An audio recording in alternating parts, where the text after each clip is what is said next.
This is episode 54 of Southern Gospel Now. I'm Greg Goodman. Southern Gospel Now is made possible by SouthernGospelPrizes.com, where currently you can register to win a record player and a Southern Gospel record collection. Registration and full details are available at SouthernGospelPrizes.com. We start this week with Kim Hopper. Kim says what we hear on her new solo project, Softly and Tenderly, is the softer side of her. That's the side of Kim that that's honestly the way I grew up.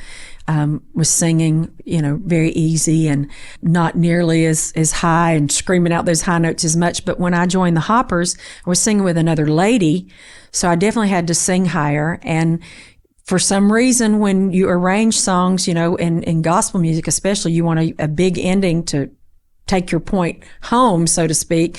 And so as the soprano singer, you're the one that's ending up on the screaming notes. And so that kind of became who I am and what people recognize me as.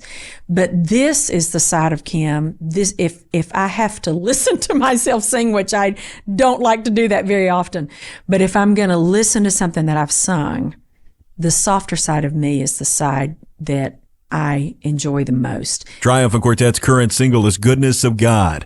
Bass vocalist Eric Bennett is featured on the song and talks about the topic of God's goodness. I can't begin to tell you how good God has been to me in my life. He's given me an incredible family, an opportunity to share His word through music, doing what I absolutely love to do. And, it seems like sometimes His goodness is just running after me. As you listen to this song, just be reminded of all the good things that God has done for you in your life. Karen Peck says in many ways, churches haven't recovered since the pandemic. During the pandemic, of course, we all know the churches were shut down. And even today, a lot of the churches are not at full capacity.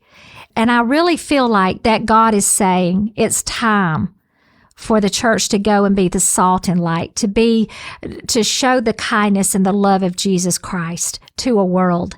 Instead of putting labels on people, let people come in as they are.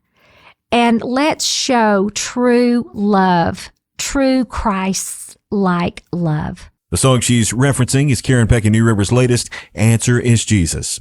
Darren Lohr of the Lohr family tells us about the group's song, The World Needs a Song. Our song came from a prayer as I prayed, asking the Lord in the spring of 2020 to help us write something that would encourage the world, because the world more than ever needed a song. The psalmist declares that the Lord gives us a new song, and many will see it and fear and trust Him. Friend, you and I have a song to share with the world, and more than ever, the world needs a song. The latest from the Jordan Family Band is I Want to Go. Randa Jordan says she's always been drawn to songs about heaven. I love songs about heaven. I remember as a little girl, I'd get curious about why the older people were crying whenever How Beautiful Heaven Must Be or Never Grow Old was being sung. And now, as I've grown older, I can understand that it's because it's a place of peace and rest and a place where our Savior is. And this song, I Want to Go, that a friend of ours wrote, is so beautiful and just yet another beautiful lyric that we can add to all the wonderful songs about heaven out there. Tribute Quartet's latest song is actually a classic Florida Boys tune that dates back to 1958. It's new to many who are hearing Tribute perform it. Josh Singletary says it was new to him as well. When this song was brought to us, Gerald Wolfe, produces our Quartet Tribute series, and he brought this song to us. I'd never heard it. I'd never heard Not My Will. But it's the first time I've ever heard the song, and I absolutely loved it. Amber Nealon Kistler has officially been a part of the Nelons for 20 years now. She talks about her journey. It's been a wonderful journey. I remember when I was growing up on the bus, and I have memories of, I call her Aunt Karen, but everybody else knows her as Karen Peck. I have fond memories of being on the bus with Mom and Karen, but I remember thinking they were just the absolute best singers ever. I think I knew even before I really knew, if that makes sense at all, that I wanted to sing. That was what I wanted to do with my life. And later on, I realized that it was a calling that God placed on my life. The Down East boys are gearing up for their homecoming celebration. Ricky Carden tells us more. We're really looking forward to kicking our spring season off April 8th and 9th. we'll be having our homecoming concert in Reidsville, North Carolina. We're doing 2 nights this year, and so we're so thrilled to be able to bring gospel music back to our hometown.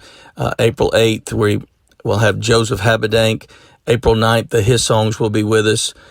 My mom and dad are going to sing for the first time in almost 50 years. Their group is getting back together, and they'll be performing for us. So how many times does Joseph Habedank say Jericho in the song of the same name? Joseph reveals the answer. Apparently a DJ counted how many times I say the word Jericho in the song Jericho, and the magic number is 37. Congratulations to the Mark Trammell Quartet. They have the #1 song of the week with What We Need on the Singing News Power 50 weekly chart. That's it for this week's edition of Southern Gospel Now. If you missed any of our episodes along the way, you can pursue them wherever you get podcasts or listen at southerngospelnow.com. Southern Gospel Now is made possible by southerngospelprizes.com. I'm Greg Goodman. Thanks for listening, and I'll see you next week.